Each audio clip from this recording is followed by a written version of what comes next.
আসসালামু আলাইকুম। মেসেজে কেউ যদি আপনাকে গালি দেয় তার 2 বছর জেল অথবা 1.5 কোটি টাকা জরিমানা আসবে। তো বাংলাদেশ টেলিযোগাযোগ সংশোধন অধ্যাদেশ 2025 অনুযায়ী কেউ যদি আপনাকে মেসেজে গালি অথবা কোনো ধরনের খারাপ কোনো ভিডিও অডিও ছবি আপনাকে দেয়, সেজন্য তার কি শাস্তি হতে পারে? 1.5 কোটি টাকা জরিমানা অথবা 2 বছরের কারাদণ্ড। তো আমরা আপনাদেরকে একটু বিস্তারিত বলবো।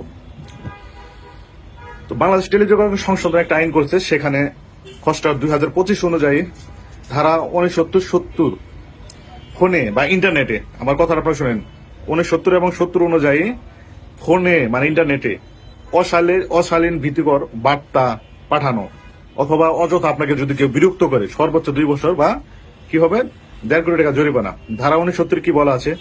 টেলিযোগাযোগ বেতার যন্ত্রের মাধ্যমে অশ্লীল ভীতিকর বা অপমানজনক বার্তা বা ছবি ভিডিও পাঠালে 2 বছর কারাদণ্ড বা 1.5 কোটি টাকা জরিমানা।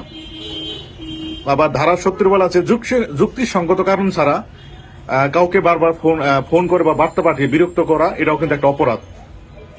তো কাজেই আপনারা এটা জেনে খুশি হবেন, কাউকে মেসেজে কোনো খারাপ কিছু বার্তা ভিডিও বা ছবি এই ধরনের কোনো কিছু দেওয়া থেকে বিরত থাকেন।